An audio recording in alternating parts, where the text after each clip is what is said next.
పేరు ఎం రాధాకృష్ణ. నేను మహాత్మా జ్యోతిబా ఫులే యాలాల్ బాయ్స్ లో 7వ తరగతి చదువుతున్నాను. 7వ తరగతి విద్యార్థులందరము ఈ తెలుగు క్లబ్ యాక్టివిటీలో భాగంగా అద్భుతమైన సెలవులు అనే నాటకాన్ని నిర్వహించబోతున్నాము. అందరూ చూసి ఆనందిస్తారని కోరుకుంటున్నాను. శీతాకాలపు సెలవులు.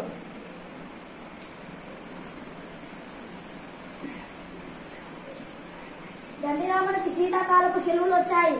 మనం పోయి ఆడుకుందాం పదండి. ఆడుకుందామా? ఆ మెట్ల తీసుకుని మన ఇద్దరం పాటించేదాం. వాళ్ళు గెలుస్తారో వాళ్ళు విన్నా. దండిరా.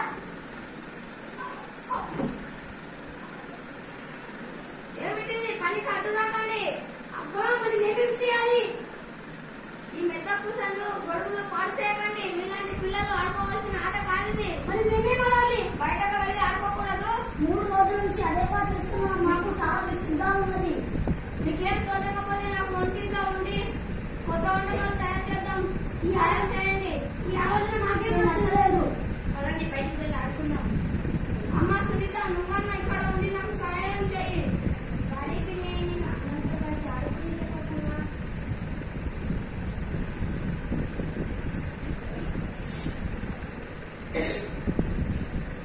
ఏమిటి సుశీల్ బాబు, తోటమాలిలో మెలుకోవడం నేర్చుకుంటావా? అది కాదు కదా, మాకందరికి సెలవులు ఇప్పుడు.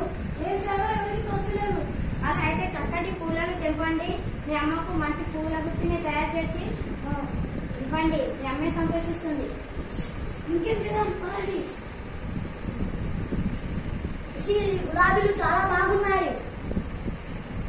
సునీత, ఈ చామంతి చాలా బాగుంది. ఈ పూలకి ఎవరికిస్తే సంతోషిస్తారో నాకు బాగా తెలుసు. ఇక్కడికి సుశీల్, నీకు గుర్తుందా? ఇక్కడే పక్కనే ఉన్న ఈ వృద్ధాశ్రమంలో పాపం వృద్ధులు ఏమి తోచక ఏ పని లేక ఉంటారు. వారికి పూలకి వారు సంతోషిస్తారు, నాకు బాగా తెలుసు. అవును. కదండి, కూడా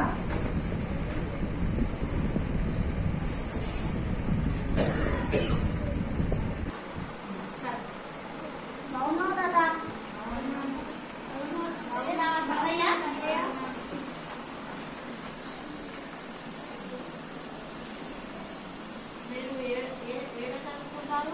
మేము ఈ పక్కనే ఉన్న ఎంజేపీ హాస్టల్లో చదువుకుంటున్నాము తాతయ్య. ఏ తరగతి చదువుతున్నారు? మేము 7వ తరగతి చదువుతున్నాం తాతయ్య. సరే తాతయ్య, మేము ఇంటికి వెళ్ళి తిని వస్తాం. ఇక్కడే వృద్ధాశ్రమంలోనే మీరు ఎక్కడి బాబు? అవును తాతయ్య, మా కోసం మా అమ్మ వేచి ఉంటుంది. 2 రోజుల తర్వాత.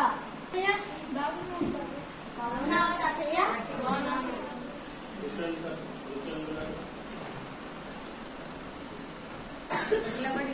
తినే వచ్చారా బాబు? తినే వచ్చాం తాతయ్య. తాతయ్య, మీకు ఇక్కడ కాలక్షేపం చేయడానికి టీవీ రేడియో ఏమీ లేవనుకుంటా. ఇంతకు ముందు ఒక బ్లాక్ అండ్ వైట్ టీవీ ఉండేది. ఈ మధ్యలోనే పాడవడంతో మరుమతులకు తీసుకెళ్ళారు. ఇంకా చేయలేదు. అప్పుడప్పుడు వారపత్రికలు, వార్తాపత్రికలు చదువుతూ ఉంటాం.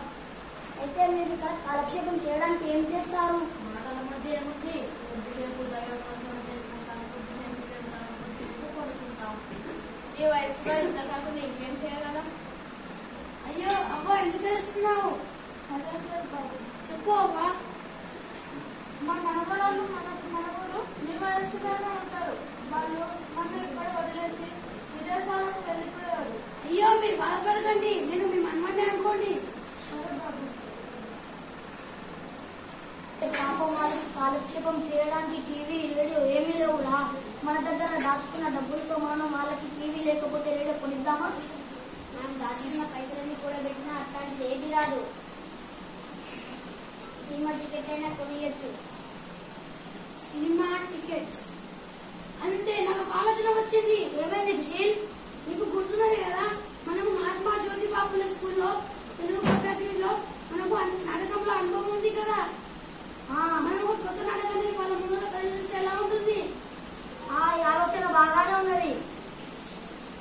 దీనికి మనం చారిటీ షో లాగా చేస్తే బాగుంటుంది కదా. చారిటీ షో అంటే ఏమిటి? అంటే ఒక నాటకం మీద టికెట్లు పెట్టి అది బయట వాళ్ళకి టికెట్ రూపంలో అమ్మి డబ్బులు సంపాదించడాన్ని చారిటీ షో అంటారు రా. ఆ డబ్బులతో మనం వాళ్ళకి టీవీ లేకపోతే రేడియో ఏదైనా కొనివచ్చు. అవునా?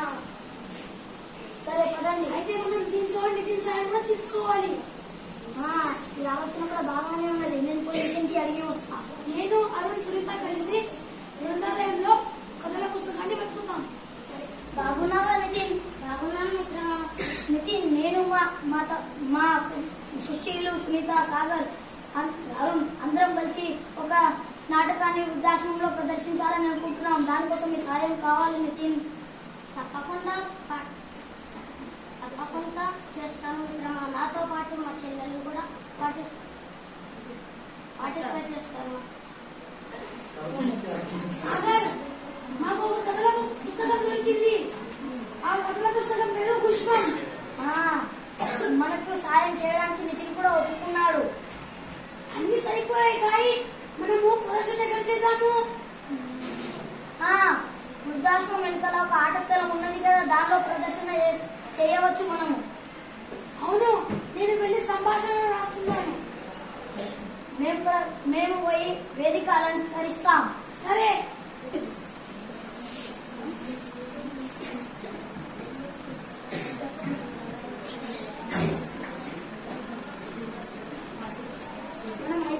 ఈరోజే మన నాటకం చూసి అందరూ శుభాష్ అని అనిపించుకోవాలి. మనకు డబ్బులు చాలా అవసరం. అవ్వాతాతలకు రేడియో, టీవీ కొన్ని తేవచ్చు. అవ్వాతాతలు చాలా సంతోషిస్తారు. అమ్మయ్య, ప్రదర్శన అయిపోయింది. టికెట్లు చాలా అమ్ముడుకుపోయాయి. ఈ దెబ్బలతో మనము రేడియో, టీవీ వాళ్ళకి కొనియాలి.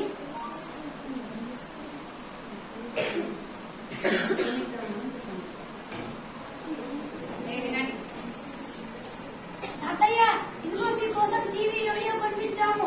మా చారిటీ షో వల్ల చాలా డబ్బులు వచ్చాయి. దానివల్ల మీకు టీవీ, రేడియో కొనివ్వగలుగుతున్నాము.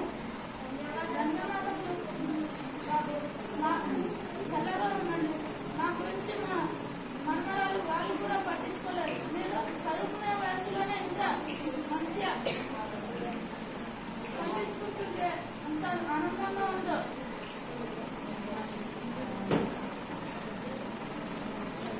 మిమ్మల్ని అలా మెచ్చుకోవాలి. సరే తాతయ్య. శుభ సాయంత్రం అందరికీ. ఈ రోజు నాటకం ద్వారా చాలా తెలుసుకున్నాము. మనందరికీ చాలా వరకు సెలవులు ఆటపాటలతో గడిపేశాము. కానీ వాటి వల్ల ఎటువంటి ప్రయోజనం ఉండదు. సుశీల్, సునీత, సాగర్, అరుణ్ నలుగురు తమ స్నేహితులతో కలిసి పిల్లలకు దూరమైన తల్లిదండ్రుల బాధ ఎలా ఉంటుందో తెలుసుకుని వారికి చెప్పడానికి తమ వంతు ప్రయత్నం చేశారు. వీరు మనందరికీ ఆదర్శంగా చెప్పుకోవచ్చు.